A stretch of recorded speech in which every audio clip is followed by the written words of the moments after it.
নমস্কার বন্ধুরা।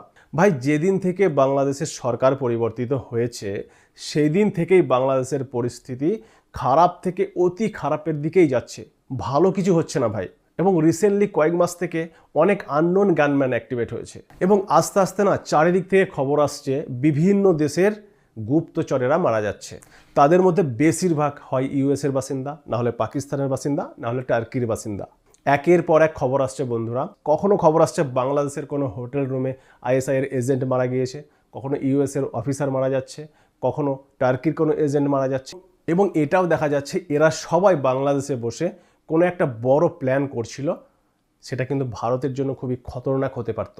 কিছুদিন আগে দিল্লিতে যে ব্লাস্টটা হলো না ভাই, এটারও খবর আসছে নাকি যে এটার প্ল্যানিংও বাংলাদেশে বসেই করা হয়েছিল। এটাও আপনারা লক্ষ্য করেছেন, ভারত এখন যে অপারেশনগুলো করছে না, সেগুলো কিন্তু আর হাল্লা করে মিডিয়াতে ঢাক বাজিয়ে করছে না, সবই আন্ডার কভার করছে।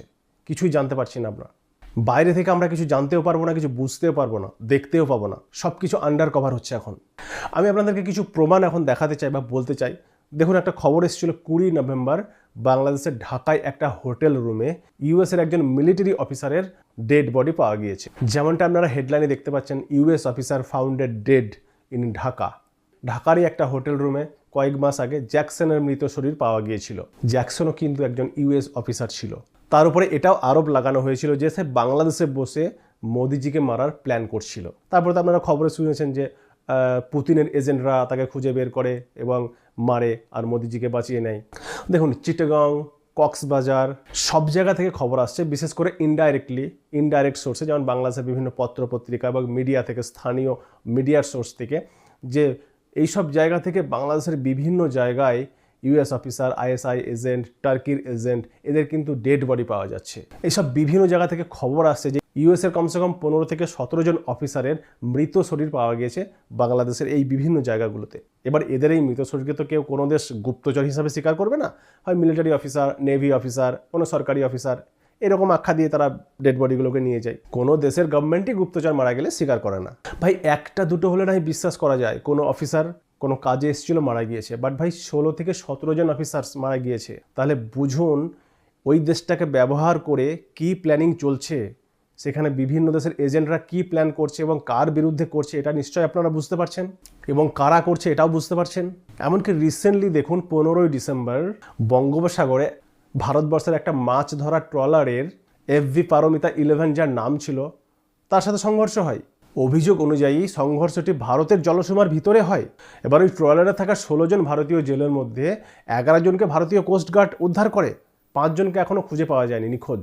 রবিবার গভীর রাতে, অর্থাৎ 14 ডিসেম্বরের রাতে ভারত বাংলাদেশের সামুদ্রিক সীমান্তে এই সংঘর্ষটা ঘটে। যে জেলেরা বেঁচে ফিরে এসছে তারা বলছে যে বাংলাদেশের ওই নৌবাহিনীর জাহাজটি আলো বন্ধ করে অন্ধকারে এসে তাদেরকে ধাক্কা মারে, বারবার ধাক্কা মারতে থাকে, যার ফলে জেলেদের ট্রলারটি খুব ভয়ঙ্করভাবে ক্ষতিগ্রস্ত হয় এবং 5 জন ট্রলার থেকে জলেও পড়ে যায়, তাদেরকে খুঁজেও পাওয়া যায়নি। এমনকি এই সংঘর্ষ ঘটার পরে বাংলাদেশের নৌবাহিনী আর থামেনি, সেখান থেকে পালিয়ে গেছে, জেলেদেরকে হেল্প করেনি। ভারতীয় সূত্রের দাবি ঘটনাটি ভারতের জলসীমায় ঘটেছে, অর্থাৎ বাংলাদেশের নৌবাহিনী ভারতের জলসীমায় ঢুকেছে। আপনি সাহসটা দেখুন। আবার বাংলাদেশি মিডিয়ারা কি বলছে, না ভারতের ওই জেলেদের ট্রলারটি বাংলাদেশের জলসীমায় ঢুকেছিল। উল্টা চোর কোতোয়াল কো ডাঁটে। ভারতের কোস্টগার্ড এবং পুলিশ ঘটনা তদন্ত শুরু করেছে এবং নিখোঁজ জেলেদের সন্ধানে উদ্ধার অভিযানও চালানো হয়েছিল, বাট তাতে কিছু পাওয়া যায়নি। এইবারে পয়েন্ট আসি। এইবারে আপনি ভাবুন, বাংলাদেশের নৌবাহিনীর এত বড় সাহস হয় কি করে যে তারা ভারতীয় জলসীমায় ঢোকে? তারা কি যুদ্ধ করতে চাইছে? না বন্ধুরা, যুদ্ধে তারা 5 মিনিটও টিকতে পারবে না, যুদ্ধ করতে চাইছে না। তারা কি চাইছে বলুন তো? সামনে ফেব্রুয়ারিতে বাংলাদেশে ভোট।